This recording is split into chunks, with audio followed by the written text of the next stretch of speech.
আস্তে আস্তে ঘুরানোর পিছনে পিছনে যান।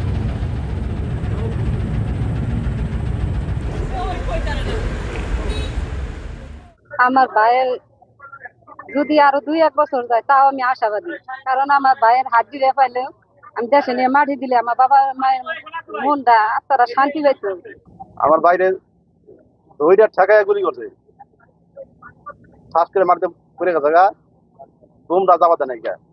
ওই নাস্তা নিয়ে যায় থানা সামনে নিয়ে গেছে, নিয়ে যায় আবার 15-20টা পুলিশ ওই শরীর মেডিকেল সামনে গিরানটা খারে আসলো, আর থানা সামনে নিয়ে এরা আমার বাইরে ওরা নিজে অত্যন্ত পরিকল্পনা ভাবে এই নাস্তার হয়তো কি করছে না করছে আমরা তো করছে, অত্যন্ত পরিকল্পনা করে নাস্তার এইভাবে গুম করা হয়েছে।